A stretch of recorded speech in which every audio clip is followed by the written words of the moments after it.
مجھے یہ بتائیے، میں اس ساری گفتگو کے بعد آپ سے صرف ایک سوال کرنا چاہتا ہوں کہ یہ وہ ہے جو اگر لب ہلائے وقوع ہو جاتی ہے چیز، سیدہ کو بد دعا دینے کی ضرورت نہیں ہے،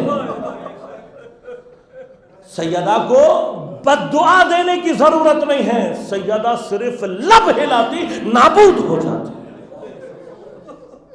صرف لب ہلاتی نا میری بیوی، صرف لب ہلاتی نابود ہو جاتی۔ اہل بیت کا امتحان سمجھ میں آ رہا ہے کیا ہے؟ اہل بیت کا امتحان یہ ہے جو دیکھ رہے ہیں کہ ہم لب ہلائیں گے یہ نابود ہو جائیں گے، ان کی اوقات کیا ہے؟ ان کی اوقات کیا ہے؟ ہم لب ہلائیں گے یہ نابود ہو جائیں گے، اس کے باوجود دین و شریعت کی حفاظت کی خاطر چپ چاپ کھڑے ہیں، چپ چاپ کھڑے ہیں۔ واقعہ میں نے ابھی تک تاریخ میں پڑھا نہیں ہے، لیکن میرے استاد نے بیان کیا ہے۔ یہ جملہ اس لیے ساتھ ساتھ کہہ رہا ہوں کہ مجھ سے ریفرنس نہیں مانگے گا، میرے استاد نے بیان کیا ہے، اور بیان کرنے کی جرت اس لیے پیدا کر رہا ہوں کہ انشاءاللہ استاد نے مبالغہ نہیں کیا ہوگا۔ فرمایا کہ میں نے تاریخ کی کسی کتاب میں پڑھا کہ جس وقت امیر المؤمنین کی گردن میں رسی باندھ کر، ہاتھوں میں رسی باندھ کر دربار میں لے کر آ رہے تھے تو اس صف میں ایک یہودی کھڑا ہوا تھا، اور جب اس نے مولا کائنات کے چہرے کو دیکھا اور ایک مرتبہ کہا، فوراً کہا، اشہد ان لا الہ الا اللہ واشہد ان محمد رسول اللہ۔ تو جو دوست ساتھ کھڑا تھا اس نے کہا، بھئی یہ کون سا وقت ہے کلمہ پڑھنے کا، مسلمان ہونے کا، کون سا وقت ہے؟ اس نے کہا، میں خیبر کا یہودی ہوں، میں خیبر کا یہودی ہوں، خدا کی قسم جس وقت یہ نوجوان اپنے ہاتھوں سے قلعے کا دروازہ نکال رہا تھا، میں نے دیکھا تھا اسے اپنی آنکھوں سے، میں نے اپنی آنکھوں سے دیکھا تھا اسے کہ کس طرح سے اس نے اپنے ہاتھ سے قلعے کے دروازے کو نکالا تھا۔ میں جانتا ہوں اس کے ہاتھوں میں کتنی طاقت ہے، خدا کی قسم اگر یہ تلوار اٹھا لے یہاں پر لاشیں اٹھانے والا کوئی نہیں بچے گا۔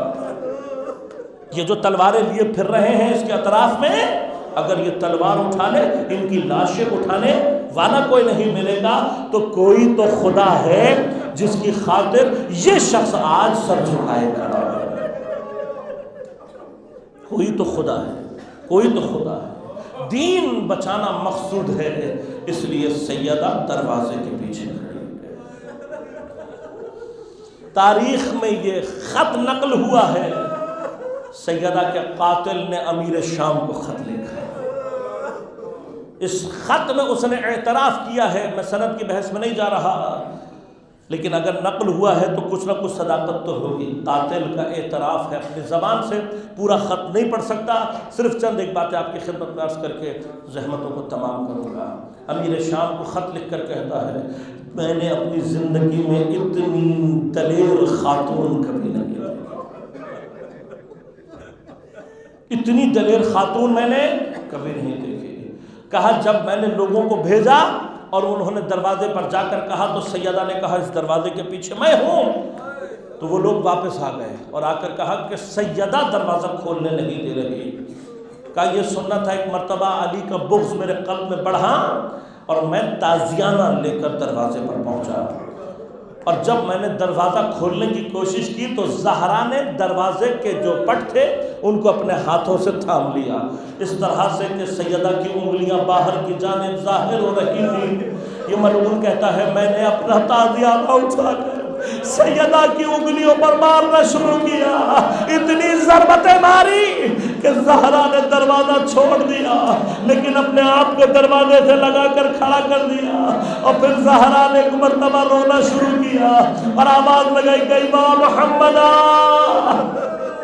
واہ محمدہ۔ کہا زہرا کا نوحہ اتنا دردناک تھا کہ ایک مرتبہ میرا قلب بھی لرز گیا اور میں نے سوچا کہ واپس چلا جاؤں۔ ابھی سوچ ہی رہا تھا، ایک مرتبہ پھر علی کے بغض نے میرے قلب پر غلبہ کیا اور میں نے دروازہ کھولنے کی کوشش کی تو میں نے دیکھا نہیں، سیدہ دروازہ کھولنے نہیں دے رہی۔ سیدہ دروازے سے لگ کر کھڑی ہوئی ہے، بس یہ کیفیت دیکھ کر جب مجھ سے دروازہ نہ کھلا، ایک مرتبہ غضب کی آگ بھڑک گئی۔ میں نے کہا سیدہ اگر دروازہ نہیں کھولو گی آگ لگا دوں گا۔ کہا تو جانتا ہے کون ہے دروازے کے پیچھے؟ کہا میں نے کہا ان ہوا کرے۔ اس کے بعد میں نے حکم دیا، لکڑیاں لائی گئی، دروازے کو آگ لگا دی۔ کہا دروازہ جلتا رہا لیکن سیدہ نے دروازے کو چھوڑا نہیں۔ جس وقت آگ بھڑکی اور دروازے کے قبضوں کو اس نے جلا دیا تو میں آگے بڑھا اور میں نے اتنی زور سے دروازے کو لات ماری کہ دروازہ اپنے قبضوں سے جدا ہو گیا، اور دروازہ جدا ہونے کے بعد سیدہ در و دیوار کے درمیان آ گئی۔ بس ابھی تو مجھے نہیں معلوم، لیکن لکڑی میں اگر کوئی کیل لگی ہوئی ہو تو جب لکڑی جلتی ہے تو کیل بھی اتنی ہی گرم ہو جاتی ہے۔ ارے دروازے کی آگ الگ ہے، جلتی ہوئی داغ کیلیں الگ ہے، لیکن سیدہ نے راستہ نہ چھوڑا۔ یہ ملعون کہتا ہے جب میں نے یہ دیکھا، ایک مرتبہ میں نے اپنے تلوار کی نیام تھے پشت در ایسا زور کا وار کیا، سیدہ کا پہلو زخمی ہوا، سیدہ زمین پر گری، سیدہ کا محسن شہید ہو گیا۔ بس عزیزانو تھوڑی سی دیر کے لیے تصور کرو، ہماری ماں ہمیں بچپن سے یہ سکھاتی ہے کہ جب کوئی چوٹ لگے، جب کوئی تکلیف ہو تو علی کو مشکل کے لیے پکارنا۔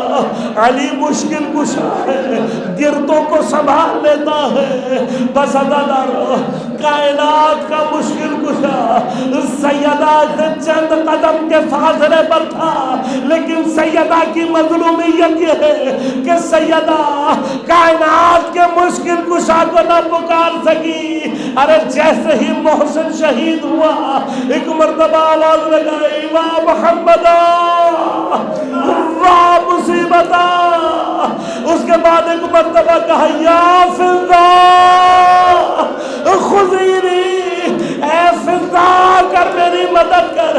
میں نہیں جانتا کہ قیامت کے دن جناب فضا کا کیا مقام ہوگا۔